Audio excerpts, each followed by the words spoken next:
Bunyi itu akhirnya terdengar, nyaring, jelas, bikin jantung berdebar. Rick langsung menandai titiknya dengan ujung sepatu, lalu berlutut dan mengikis tanah bagian atas pelan-pelan. Beberapa menit kemudian, muncullah sebutir emas kecil. Kecil sekali. Saking kecilnya, mungkin dijual pun belum tentu tembus $50.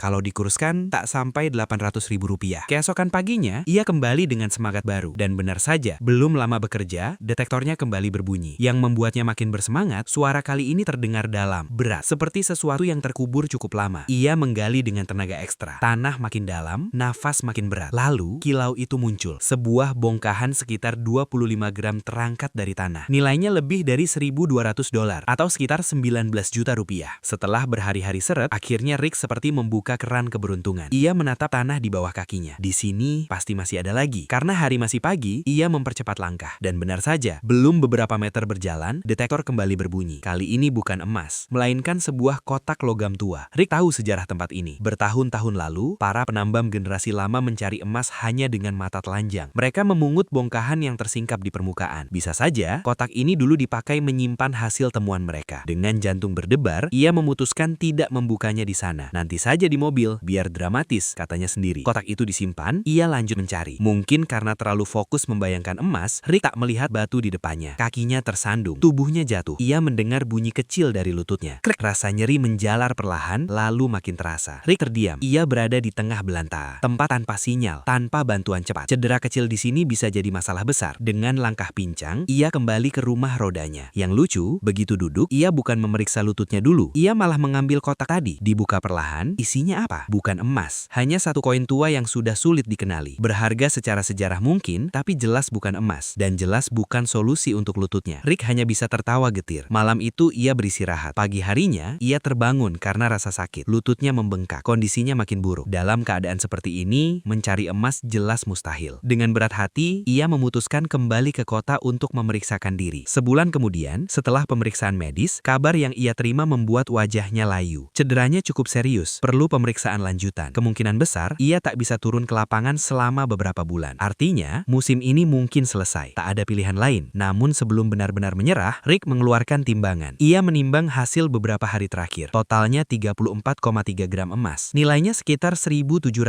atau sekitar 27 juta rupiah. Untuk waktu sesingkat itu, sebenarnya itu hasil yang cukup bagus. Tapi Rick tak bisa sepenuhnya bahagia. Karena sekarang yang harus ia kejar bukan lagi emas, melainkan pemulihan. Dan apakah ia bisa kembali ke hutan musim depan? Itu masih jadi misteri.